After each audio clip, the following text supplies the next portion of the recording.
Première mission avec Audition Solidarité. Oui, avec grand bonheur. Est-ce que tu peux me raconter un petit peu le rôle que tu as eu sur cette mission?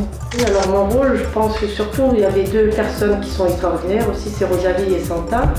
Et j'ai continué, puisque vous venez ici pour la 3e année, à contribuer à leur formation de régleuse et d'audiométriste, on va dire. Et grâce au nouveau matériel que vous avez apporté pour l'association, par les deux fondations Air France et Albert ici, nous pouvons réaliser un champ libre, c'est-à-dire qu'on pouvait quantifier ce qu'entendaient les enfants avec leur appareil auditif. Donc ça, c'était très intéressant.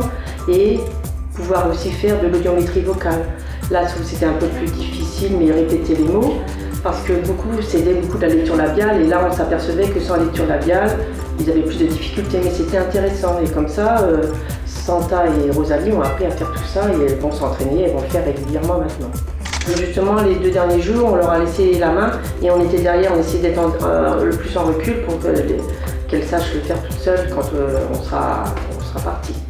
Tu arrives peut-être pour la première fois dans une école d'enfants sourds à l'étranger, par rapport aux écoles d'enfants sourds en France, toi qui as l'habitude. Oui, moi je suis allée dans 2 écoles d'enfants sourds en région parisienne, et ma grande surprise ici, c'était leur envie d'avoir un appareil auditif, et ils sont contents, alors que contrairement à nous à Paris, je vais peut-être me faire taper sur les doigts, mais on se bat un peu pour plutôt qu'ils mettent leur appareil auditif, et ça, donc c'est aussi bien petit que grand, ils sont vraiment très contents d'avoir un appareil. Et ça, c'est quand même une grande surprise. Un moment fort sur cette semaine? Que trop.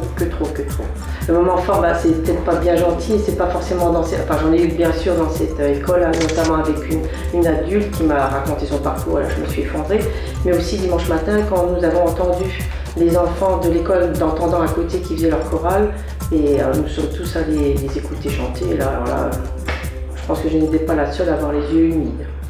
Si tu devais résumer la semaine en un mot? Ce sera émotion et partage.